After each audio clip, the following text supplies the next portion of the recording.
¿Cómo están, jóvenes estudiantes? El día de hoy vamos a hablar sobre los estados de la materia y también sobre la energía. Cuando hablamos a nivel de los estados de la materia, vamos a poder distinguir 4 estados, donde el primero de ellos es el estado sólido. Aquí te voy a presentar, por ejemplo, 2 imágenes, y sobre estas imágenes vamos a generalizar algunas características. En primer lugar, podríamos decir que estas imágenes poseen una forma definida. Tú podrás preguntar, Wilder, ¿y cuál es la forma? Pues no me interesa. Lo único que me importa es saber que tiene una forma definida. Entonces, esa sería la primera característica. Presenta forma definida. Otra característica muy importante de los sólidos es que presenta un volumen definido y al mismo tiempo las fuerzas moleculares de atracción son mucho mayor a la fuerza molecular de repulsión, motivo por el cual podemos notar la naturaleza compacta que tienen justamente estos cuerpos sólidos. El siguiente estado es el estado líquido. Y en el estado líquido, por ejemplo, te voy a mostrar esta figura y la pregunta es, ¿cuál es la forma que presenta? La naturaleza de los líquidos es el movimiento constante que ellos presentan. Por lo tanto, carecen de una forma definida. Y si lo tuvieran, esa forma va a depender mucho del recipiente que lo contenga. Por eso que una de las características más importantes es justamente no presentar una forma, ya que ellos dependen del recipiente que lo contiene. Pero sí el volumen. Si, por ejemplo, en esta imagen yo digo, hay 1 litro de agua, y ese litro de agua yo lo deposito en esta jarra, ¿cuánto de agua tiene la jarra? También va a tener 1 litro. Entonces, podríamos decir que el volumen es definido. A nivel de las fuerzas moleculares, se puede decir que la fuerza molecular de atracción es equivalente a la fuerza molecular de repulsión. El siguiente estado es el estado gaseoso. Y acá también se te presenta una imagen. Y la pregunta es, ¿cuál es su forma y cuál es su volumen? Obviamente ambas características son muy variables. Son muy variables ya que dependen directamente del recipiente que lo contiene. Entonces por ahí esas características, ¿no?, presentan forma variable y al mismo tiempo el volumen también. Respecto al movimiento molecular, el movimiento o la fuerza molecular, por ejemplo, de repulsión es mucho mayor a la fuerza molecular de atracción. O sea, las moléculas en este estado se mueven a gran velocidad y con un gran desorden. A eso le vamos a llamar una elevada entropía. Entonces, en esta imagen podemos notar que justamente una característica de los gases es la expansión. Por ejemplo, si acá tenemos un recipiente con esta capacidad, el gas ocupa todo ese espacio.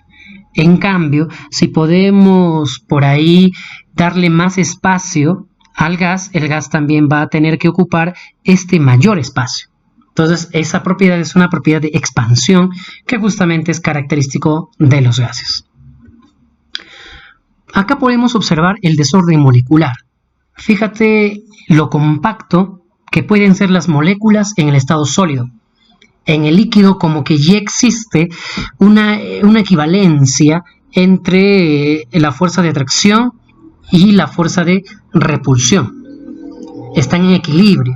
En cambio, ya en el estado gaseoso, las moléculas están muy dispersas, moviéndose a gran velocidad, y eso justamente es una característica del estado gaseoso. ¿Ya? Luego vamos a continuar con el estado plasmático. El estado plasmático es el estado más abundante del universo por las características que éstas tienen. Por ejemplo, acá podemos observar una estrella. Y una estrella está en estado plasmático por las elevadas temperaturas y las condiciones que solo en ella se pueden dar. Esta gran cantidad de energía y esta gran temperatura obviamente se originan en el núcleo, a través de una reacción nuclear de fusión, donde 4 átomos de hidrógeno se fusionan para formar un átomo de helio. Eso origina mucha temperatura y también origina una gran energía. Entonces, la primera característica el estado más abundante del universo, porque son las estrellas los que más abundan ahí, y también la temperatura superior a los 1000 grados centígrados.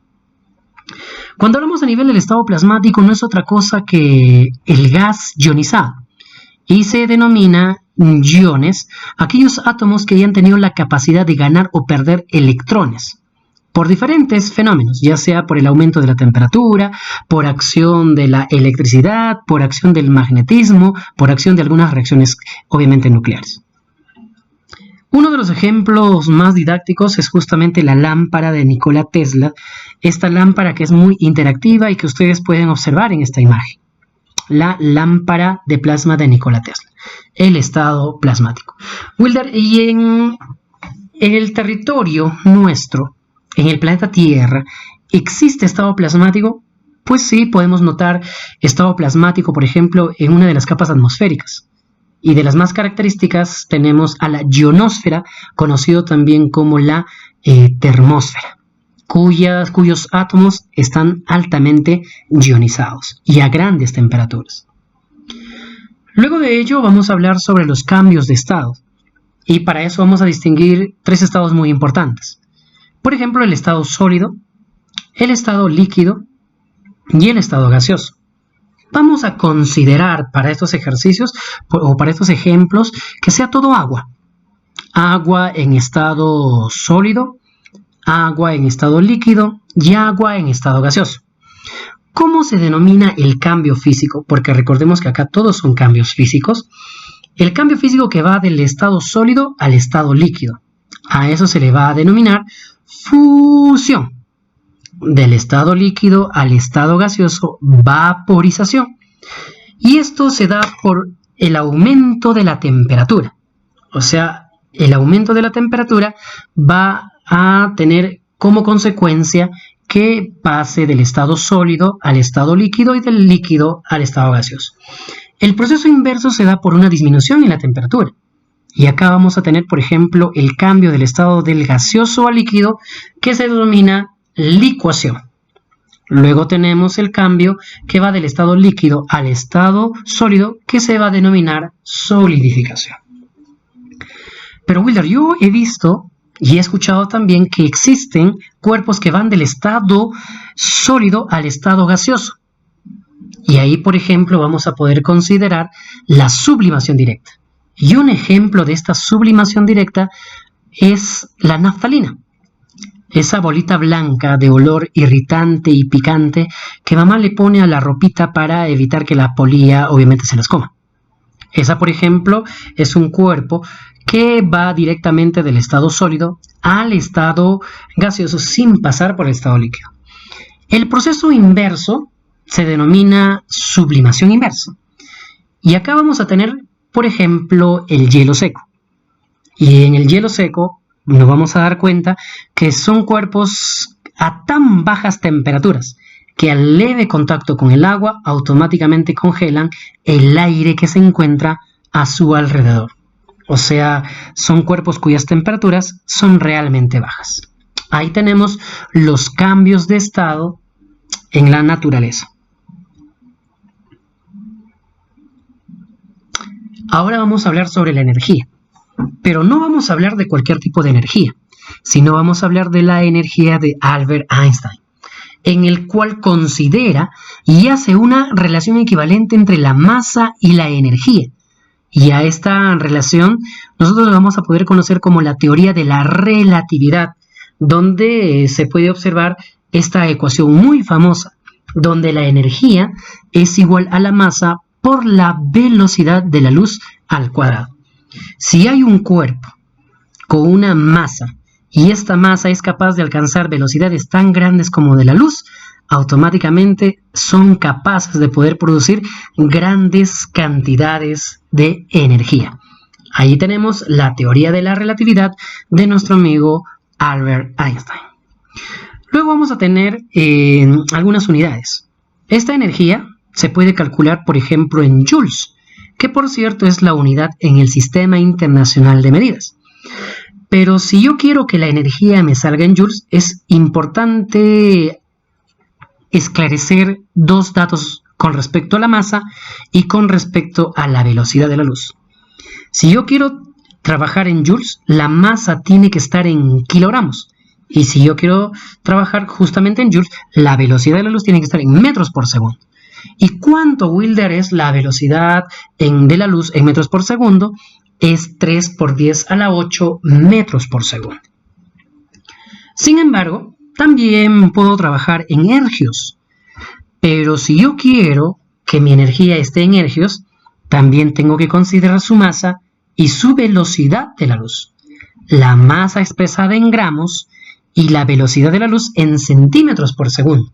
Y en centímetros por segundo es 3 por 10 a la 10 centímetros por segundo. Entonces ahí tenemos las diferentes unidades y sus respectivos datos para tener en cuenta al momento de desarrollar los diferentes ejercicios. Veamos con el ejercicio número 1. Pregunta número 1. ¿Qué cantidad de energía en joules libera 6 kilogramos de material radioactivo durante una fisión nuclear? Para eso es muy importante poner mis datos. En primer lugar tendríamos la energía. Obviamente la energía es una incógnita. ¿Y por qué es una incógnita? Porque es lo que me pide calcular. Luego de eso voy a considerar la masa. Y como dice en el ejercicio, la masa es de 6 kilogramos. Y si es en joules, es obvio suponer que la velocidad con la que tengo que trabajar es en metros por segundo y eso sería 3 por 10 a la 8. Aquí tenemos esta famosa ecuación y lo único que voy a hacer es reemplazar. La energía es igual a la masa. ¿Qué masa le voy a poner? 6, que son 6 kilogramos. Multiplicado por el valor de la velocidad, pero recuerda, todo esto elevado al cuadrado. O sea, voy a tener 3 por 10 a la 8 y todo eso elevado al cuadrado. De acá el valor de la energía será igual a 6, voy a seguir poniendo eso, multiplicado por, oye, tú sabes esto, ¿no? 3 al cuadrado, que sería 9, por 10 a la 16, porque acá los exponentes se multiplican. Sería 9 por 10 a la 16. Y esto ya está más fácil para poder operar. Fíjate, 6 por 9 sería 54 y la respuesta sería 54 por 10 a la 16 joules. Ahí tenemos la pregunta número 1 y ustedes pueden darse cuenta que es muy sencillo en realidad. Siguiente pregunta. Determine la cantidad de energía en ergios que se desprende de la desintegración de 80 gramos de un material radioactivo en una reacción nuclear de fisión. Si tú te has dado cuenta, ahora la energía es en ergios, entonces debo tener cuidado con los datos. La energía no sabemos, la masa 80 gramos es correcto, y luego la velocidad de la luz en centímetros por segundo, o sea, 3 por 10 a la 10. La energía va a ser igual a la masa por la velocidad de la luz al cuadrado. Solamente es reemplazar los datos. La masa es 80 multiplicado por la velocidad de la luz, que es 3 por 10 a la 10 elevado al cuadrado. Ahí podemos notar eso. Seguimos por acá 80 multiplicado por, esta operación es sencilla, 3 al cuadrado es 9 y luego 10 a la 10 elevado al cuadrado, los exponentes se multiplican, tendría 10 a la 20. Ya se hace más sencillo, ¿verdad? Fíjate por acá. Aquellos valores distintos a la base 10 tendría 8 por 9, sería obviamente 72 por 10 a la 21. Pero Wilder, ¿de dónde sacas 10 a la 21? Fácil. Acá yo tengo un 10. 10 por 10 a la 20 sería 10 a la 21. La respuesta sería 72 por 10 a la 21 ergios. Ahí tenemos la resolución del ejercicio número 2. Luego vamos a tener la pregunta número 3 y me dice lo siguiente. En un proceso de fisión nuclear se han liberado 5,4 por 10 a la 21 ergios. Mira, recuerda que ya tengo la energía y que esa energía está en ergios. Determine la masa resultante si inicialmente participaron 400 gramos de sustancia radioactiva. Fíjate por acá. Yo tengo una masa inicial, pero esta masa inicial es antes de la reacción nuclear, obviamente en una reacción radioactiva. Entonces, de toda esta cantidad de 400 gramos, una cantidad se ha convertido en energía. Entonces yo voy a calcular esa cantidad de masa y luego lo voy a restar de 400 para tener la masa resultante. Entonces mis datos. La energía 5,4 por 10 a la 21 ergios. La masa que se ha convertido en energía no sabemos, pero la velocidad de la luz en centímetros por segundo, por la unidad, que es 3 por 10 a la 10. Acá tenemos la ecuación. Sabemos que la energía es 5,4 por 10 a la 21, igual a la masa, que no sabemos cuánto es la masa, y multiplicado por el valor de la velocidad de la luz, que tú sabes que es 3 por 10 a la 10 al cuadrado. Oye, yo no quiero tener 5,4, yo quiero tener 54. Para eso me voy a tener que prestar un cerito. Entonces me quedaría 54 por 10 a la 20, igual a la masa, y esto multiplicado por este valor elevado al cuadrado, que sería 9 por 10 a la 20. Y mira por acá, sua, sua, sua, sua. ¿Cuánto es el valor de la masa? El valor de la masa sería 6 gramos. ¿Eso sería la respuesta? No, no sería la respuesta, porque a mí me pide la masa resultante. Y esa masa resultante sería restar la masa inicial menos la masa que se ha convertido en energía. O sea, 400 menos 6, al final sería 394 gramos como masa resultante. Ahí, jóvenes, tendríamos la pregunta número 3. ¿Ves que es bastante sencillo? Continuamos. Pregunta número 4. La bomba de hidrógeno está basada en un proceso de fusión nuclear. Asumiendo que las masas iniciales de dos reactantes fueron de 20 gramos y 36 gramos, respectivamente, y luego de la reacción nuclear, la masa producida fue de 50 gramos. ¿Cuál fue la energía liberada en terajoules? O sea, antes tengo una reacción que es de 20 más 36, que sería 56 gramos. Y luego de la reacción química se produce una masa de 50. Entonces tú dices, Wille, ¿pero qué ha pasado? Faltan 6 gramos. Porque recuerda que la masa no se crea ni se destruye, la masa solo se transforma.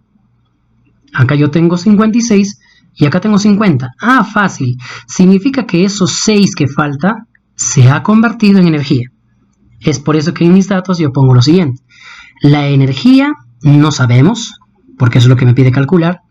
La masa transformada es 6 gramos y la velocidad que voy a utilizar, como me piden joules, es metros por segundo. Pero todo esto sería 3 por 10 a la 8. Entonces tengo mi pequeña ecuación y lo único que voy a hacer es reemplazar datos. Acá yo tengo un inconveniente.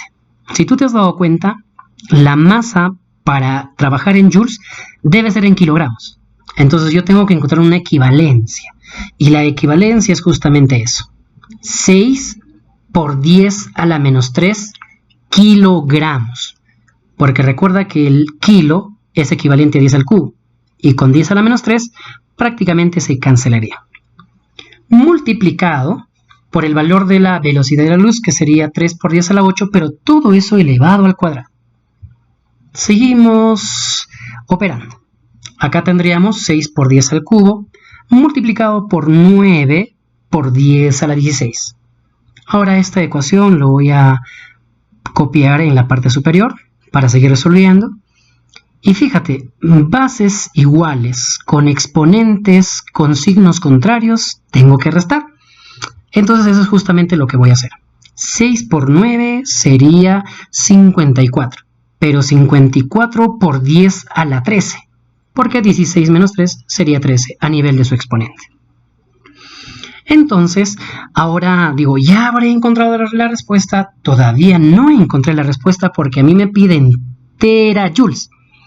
Y obviamente tú estás familiarizado con estos términos, ¿no? El término kilo, el término mega, el término giga y el término tera. Y un tera es equivalente a 10 a la 12. Entonces fácil, Wheeler, lo puedo desdoblar. La energía es igual a 54 por 10 y por 10 a la 12. Que a la larga es lo mismo si tú te has dado cuenta. ¿Para qué hago eso? Porque a mí este valor que está por acá me va a permitir reemplazarlo con la letra T, que es el valor de la tera. 54 por 10 sería 540. Y la respuesta sería 540 terajoules. ¿Ves que es bastante sencillo? Muy bien, jóvenes estudiantes, espero que la clase les haya servido y sobre todo les haya gustado. Ya sería hasta la próxima oportunidad.